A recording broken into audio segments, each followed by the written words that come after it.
Pernah kebayang nggak gimana kalau solusi buat masalah industri yang gede banget itu ternyata ada di halaman belakang rumah kita sendiri ya?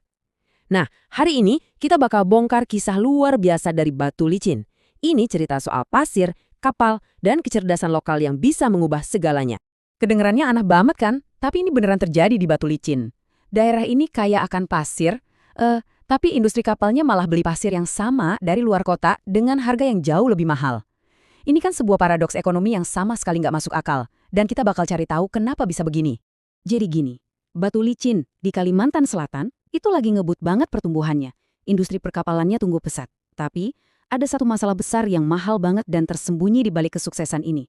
Dan semuanya itu berawal dari sebutir pasir. Nah, disinilah letak paradoksnya. Sumber dayanya banyak, tapi rantai pasoknya berantakan.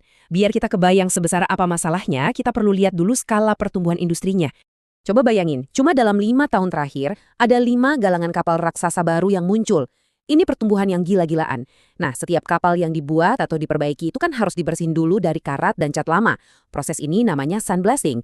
Dan buat itu, mereka butuh pasir silika dalam jumlah yang, wah, banyak banget. Dan di sini nih, biang keroknya. Meskipun Batu Licin punya pasir sendiri, industrinya malah terpaksa impor dari kota lain. Hasilnya, biaya logistik jadi bengkak sampai 30–40%. Itu kan biaya tambahan yang gede banget, yang akhirnya bikin mereka jadi kurang kompetitif. Oke, pertanyaan logisnya kan, kenapa nggak pakai pasir lokal aja sih? Kan ada di situ. Ternyata, jawabannya lebih teknis dari yang kita kira. Ini semua soal kualitas.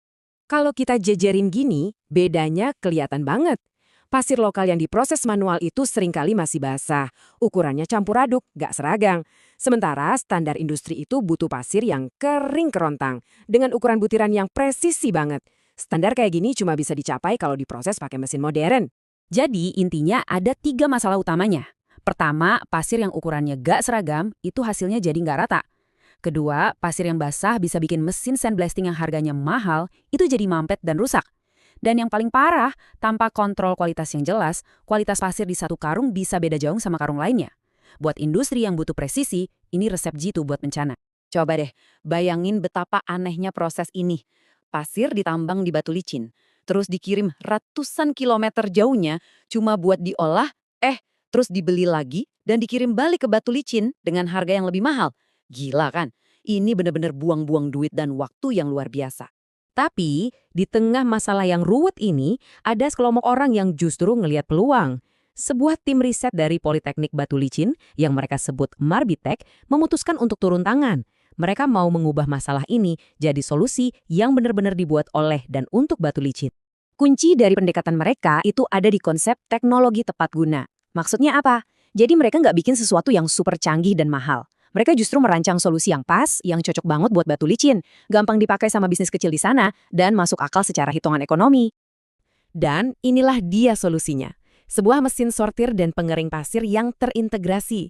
Mesin ini bisa ngambil pasir lokal yang basah dan nggak beraturan itu, lalu menyulapnya jadi produk berkualitas industri.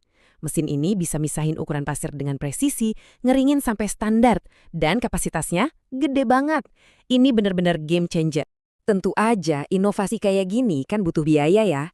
Program riset ini diusulkan oleh Politeknik Batu Licin bersama mitra industri, yaitu CV Sukses Jaya Abadi dan PT Ekayasa Cipta Maritim. Total anggaran penelitian yang diajukan adalah Rp547 002.798. Dari jumlah tersebut, pendanaan dari LPDP termasuk pajak mencapai Rp359 483.798. Sementara itu, kontribusi dari mitra industri sebesar Rp187 519.000 yang diberikan dalam bentuk in-kind. Jika kontribusi mitra ini diuangkan, nilainya setara dengan sekitar 37% dari total anggaran penelitian.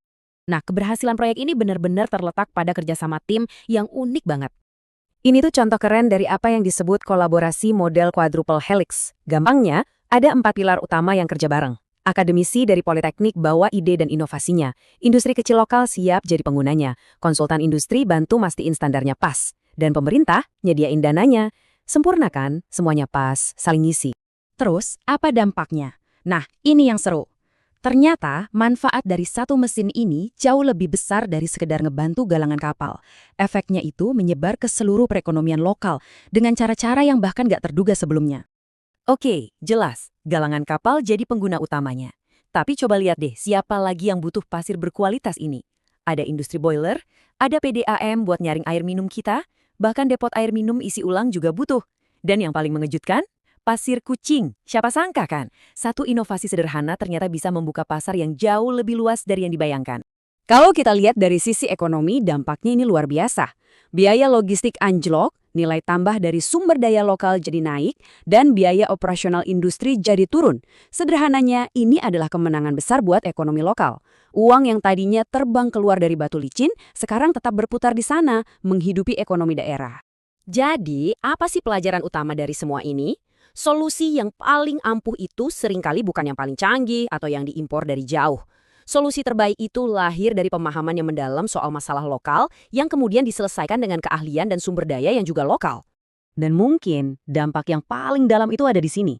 Proyek ini membuktikan kalau perguruan tinggi itu bisa jadi motor penggerak inovasi yang benar-benar nyambung sama kebutuhan nyata industri dan masyarakat di sekitarnya. Bukan lagi sekedar menara gading, tapi jadi bengkel yang ngasih solusi nyata. Kisah dari Batu Licin ini harusnya bikin kita semua mikir ya. Kira-kira paradoks pasir apa yang ada di komunitas kita masing-masing? Potensi lokal apa yang sebenarnya ada di depan mata, yang selama ini tidur dan cuma nunggu solusi cerdas buat membangunkannya?